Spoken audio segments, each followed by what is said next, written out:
ओ कूजन्तं राम रामेति मधुरं मधुराक्षरम् आरुह्य कविता शाखां वन्दे वाल्मीकि कोकिलम्। वाल्मीकिर्मुनिसिंहस्य कवितावनचारिणः शृण्वन् रामकथानादम् को न याति परां गतिम्।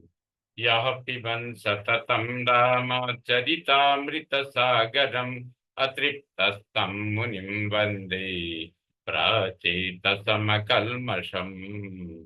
गोष्पदीकृतवारीशं मथकीकृतराक्षसं रामायण महामालारत्नं वन्दे नीलात्मजम्।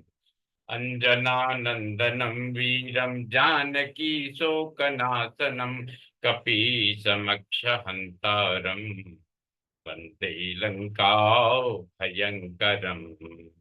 भवतां समेषां श्रीमद् वाल्मीकि रामायण पारायणोपक्रमे हार्दं स्वागतम् अभिनन्दनं च। इदानीं बालकाण्डस्य 31 सर्गः आरभ्यते। इस सर्ग में श्री राम लक्ष्मण तथा ऋषियों सहित विश्वामित्र का मिथिला को प्रस्थान तथा मार्ग में संध्या के समय सोनभद्र तट पर विश्राम जैसा वर्णन वर्णित है।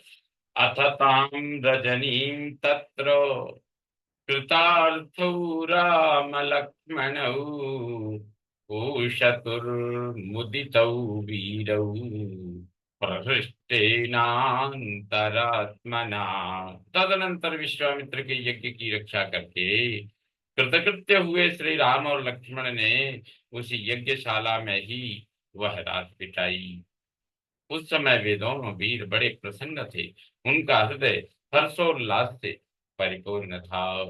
प्रभातायाम तु शर्वरियाम कृतपौर्वाह्निक क्रियौ विश्वामित्रमृषीश्चान्यान् सहितावभिजगमतुः। रात बीतने पर जब प्रातः काल आया तब वे दोनों भाई पूर्वाह्न काल के नित्य नियम से निवृत्त हो विश्वामित्र मुनि तथा अन्य ऋषियों के पास साथ साथ गए। अभिवाद्य मुनिश्रेष्ठम ज्वलन्तमिव पावकम् ऊचतुः परमोदरम् वाक्यम मधुर भाषिणौ। वहां जाकर उन्होंने प्रज्वलित अग्नि के समान तेजस्वी मुनि श्रेष्ठ विश्वामित्र को प्रणाम किया और मधुर भाषा में यह परम उदार वचन कहा। इमौ स्म मुनिशार्दूलो किंकरौ समुपागतौ आज्ञापय मुनिश्रेष्ठ शासनं करवाव किम। मुनि प्रवर, हम दोनों किंकर आपकी सेवा में उपस्थित हैं। मुनि श्रेष्ठ, आज्ञा दीजिए, हम क्या सेवा करें। एवं मुक्ते तयोर्वाक्ये सर्व एव महर्षयः विश्वामित्रं पुरस्कृत्य रामं वचनम अब्रुवन। उन दोनों के ऐसा कहने पर सभी महर्षि विश्वामित्र को आगे करके श्री रामचंद्र जी से बोले। मैथिलस्य नरश्रेष्ठ जनकस्य भविष्यति यज्ञः परम यज्ञः परम धर्मिष्ठ तत्र यास्यामहे वयम्। नरश्रेष्ठ, मिथिला के राजा जनक का परम धर्ममय यज्ञ प्रारंभ होने वाला है, उसमें हम सब लोग जाएंगे। त्वं चैव नरसार्दूलो सहास्माभिर्गमिष्यसि अद्भुतं च धनुरत्नम् तत्र त्वं द्रष्टुमर्हसि। पुरुष सिंह, तुम्हें भी हमारे साथ वहां चलना है। वहां एक बड़ा ही अद्भुत धनुष रत्न है, तुम्हें उसे देखना चाहिए। तद्धि पूर्वं नरश्रेष्ठ दत्तं सदसि दैवतैः अप्रमेय बलं घोरं मखे परम भास्वरम्।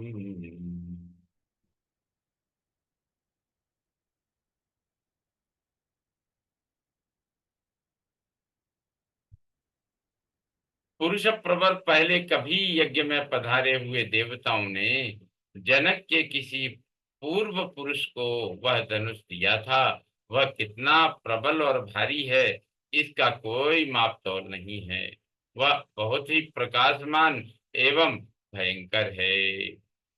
नास्य देवा न गंधर्वा नासुरा न च राक्षसा कर्तुमारोपणं सक्ता न कथंचन मानुषा।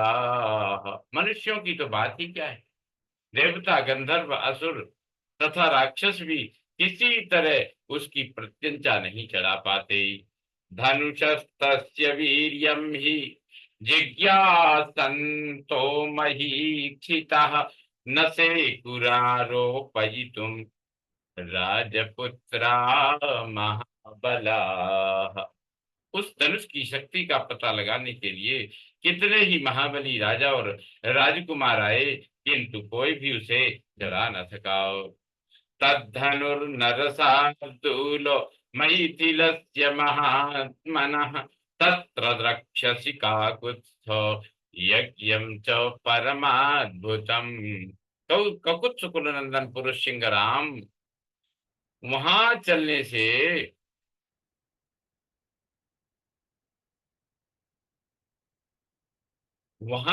से तुम महामना मिथिला नरेश के उस धनुष को तथा उनके परम अद्भुत यश को या उस यज्ञ को, यशस्वी यज्ञ को भी देख सकोगे।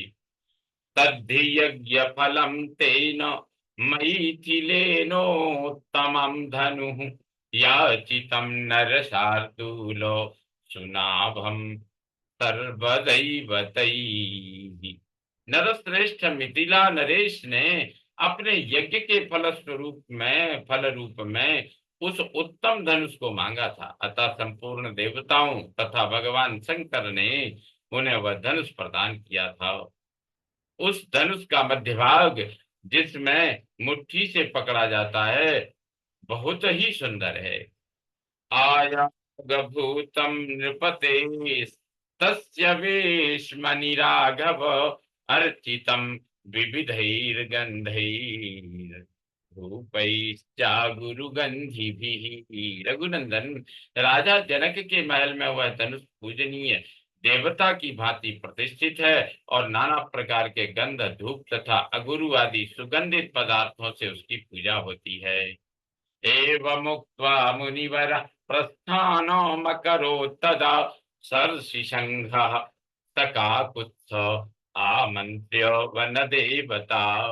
ऐसा कहने पर मुनिवर विश्वामित्र जी ने वन देवताओं से आज्ञा ली और ऋषि मंडली तथा राम लक्ष्मण के साथ वहां प्रस्थान किया।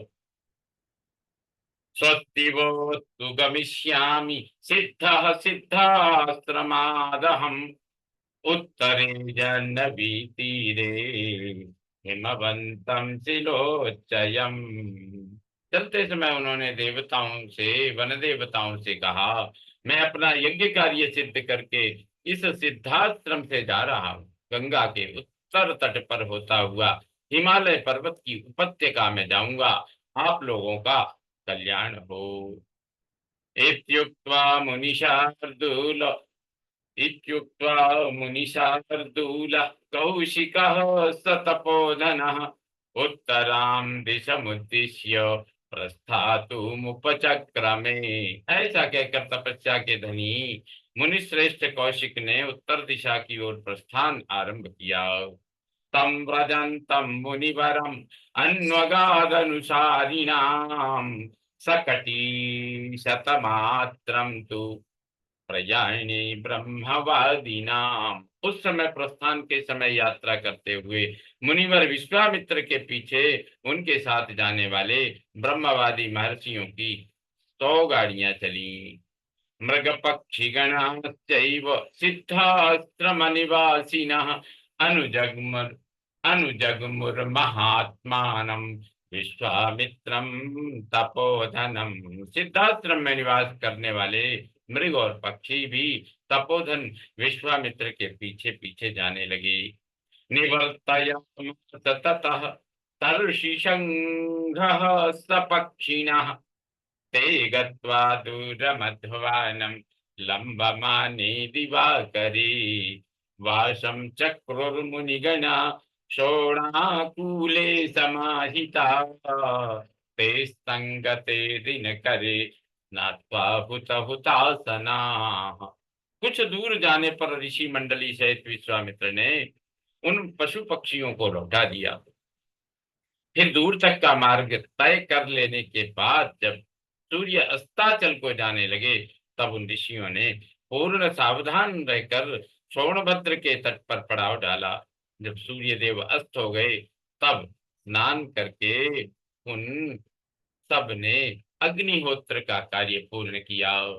विश्वामित्रं पुरस्कृत्य निषेदुरमितौजसः रामोऽपि सह सौमित्रिः मुनिस्तानभिपूज्य च अग्रतो निशसादाथ विश्वामित्रस्य धीमतः। इसके बाद वे सभी अमित तेजस्वी ऋषि मुनिवर विश्वामित्र को आगे करके बैठे। फिर लक्ष्मण सहित श्री राम भी उन ऋषियों का आदर करते हुए बुद्धिमान विश्वामित्र जी के सामने बैठ गई।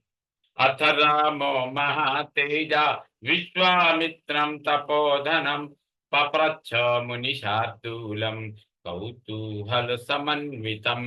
तत्पश्चात महातेजस्वी श्री राम ने तपस्या के धनी मुनि श्रेष्ठ विश्वामित्र से कौतूहल पूर्वक पूछा, भगवन को अन्वयम देश समृद्धो वन शोभिता श्रोतुमिच्छामि भद्रम ते वक्तुमर्हसि तत्वतः। भगवन, यह हरे भरे समृद्धिशाली वन से सुशोभित देश कौन सा है? मैं इसका परिचय सुनना चाहता हूँ। आपका कल्याण हो, आप मुझे ठीक ठीक इसका रहस्य बताइए।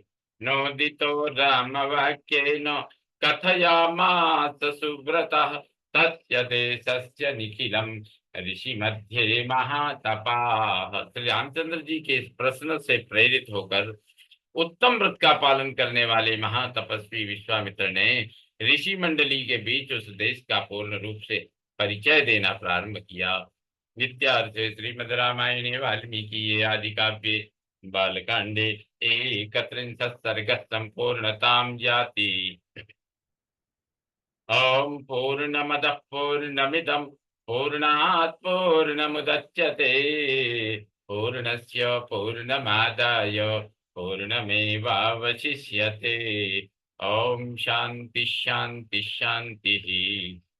सर्वे भवन्तु सुखिनः सर्वे सन्तु निरामयाः सर्वे भद्राणि पश्यन्तु मा कश्चित् दुःखभाग् भवेत्। ओम शांति शांति शांतिः। श्रीरामचन्द्रो विजयते तदाम्।